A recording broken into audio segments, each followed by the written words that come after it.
All right, guys, so let's talk about orange peel, okay?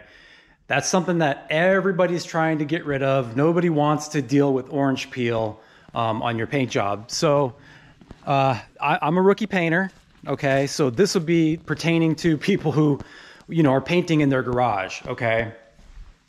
So, and I've learned this, what I'm about to tell you guys, I've learned it from watching videos. So this is not necessarily directly from me, but it's from watching videos, and it does work, and it has helped me quite a bit.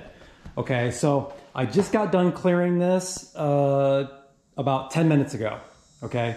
And it came out really good. Okay, I don't know if you can tell by the reflection, I have a little run there, but that's okay. If you look at the reflection, you can see that the orange peel is pretty minimal. And usually you can tell by the reflection. If you can see the reflection really easily, the orange peel is very minimal, okay?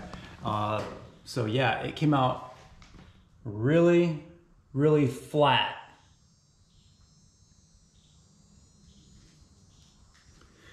Okay, and there is some things you gotta do to get it to do that. If you don't have like a professional paint booth with a downdraft and all that, if you don't have none of that, you got to take different steps than a professional painter would in order to get a good smooth finish, which, I mean, you will not 100%, no way, eliminate all orange peel. There's just no way. Okay, but what you want to do is minimize it so when you go to cut and buff, it's not a lot of work, okay? You can see here, I don't know if you can see that light in the background.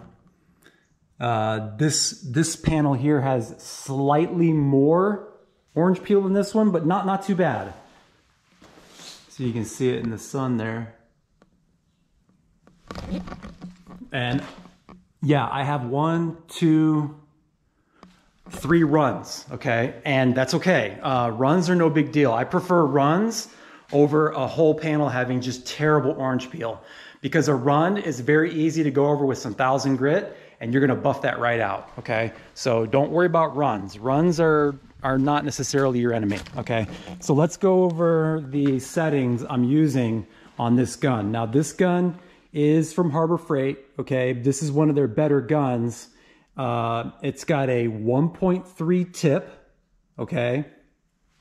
And it recommends, okay, like the clear here that I'm using, this Sherwin-Williams Finish 1 FC 720. Okay, so it recommends that you run between 8 and 10 PSI. Okay, well, you're gonna have to do something different than that. Okay, you gotta go up on your pressure. So I was running roughly, let's see if I can even see this here.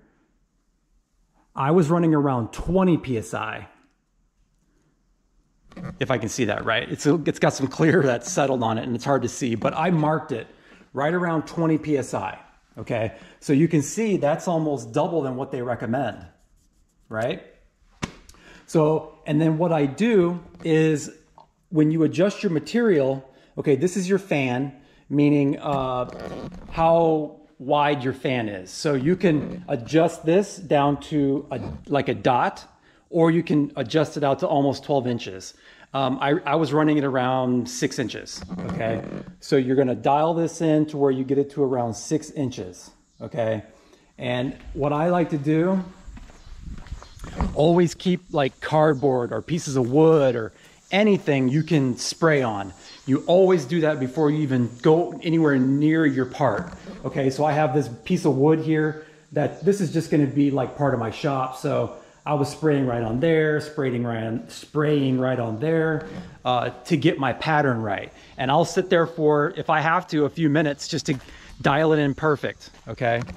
And then what you wanna do, a lot of painters, professional painters with a good spray booth, they can crank the clear up pretty heavily and move really fast, okay? So if you're doing it in a garage, you gotta do the opposite, okay? You got to turn your material way down. So this is your material here, okay? And all it is this, it has 2 stages here. It's got the first stage is air, and then when you press further, that's your material, okay? And all this does is it just adjusts where the material, how much further past your air you get in your material, if I'm explaining that right. I think you guys understand what I'm saying. So you want to turn your material down to where you're getting about, I don't know, I was spraying, well, not that much, not that little, but maybe a little bit more. Okay, so right there is where it stops, and then I go a little bit further. You got to just play with it. The idea is to get higher pressure and less material. What it does is it really atomizes it. Okay, really atomizes your paint or your clear. The base coat is not as important. Base coat's a little more forgiving because it tends to just, especially when you reduce it right, which I didn't do to begin with. I don't know if you guys remember the last video, but when I emailed the company I got the paint from, they told me, oh yeah, it's supposed to be 1-to-1 reduced, but they failed to mention that in any part of the paint itself. Like I have the paint here, and none of the label says anything about how you reduce it at all. You have to email them. So that's kind of messed up. But anyway, this is the reducer I used. Okay, so like I said, the base coat is it's going to be a little more forgiving and lay flatter. Clear coat doesn't. Okay, so once you get your paint atomizing really good, like a nice fine mist, what you're gonna have to do is, like if you watch the pros, they go really fast. You're gonna have to slow way down, okay? So I was going almost like, let's see if I can flip this around. I was going almost like this fast, okay? Really slow. And you have to do that because you're atomizing the paint and you're not putting a lot of material on. You're doing very little material. So if you're doing very little material, you can't go fast. If you go fast, you're just gonna end up with a ton of dots all over your panel, okay? So you wanna go until you see it just starting to wet out, okay? And if it stops wetting out, that means you're going too fast, okay? So maybe grab a panel that you don't care about or a piece of something and you can practice. But you know, after watching some videos of some home painters, not professional painters, home painters, I emphasize this because this is not what you would do if you're a pro. And if a pro's watching this, you guys might be cringing at what I'm saying, but in a home shop where I'm just doing it in a garage, this really works because it's very forgiving also because you're not dumping a ton of material, so you're not having to keep a perfect speed.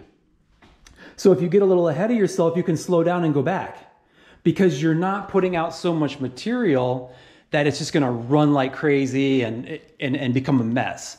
Okay, so it's gonna take you 2 to 3 times longer to paint something than it would be if you were doing it, you know, in a nice booth, climate controlled, everything was perfect, no dust, no nothing, okay?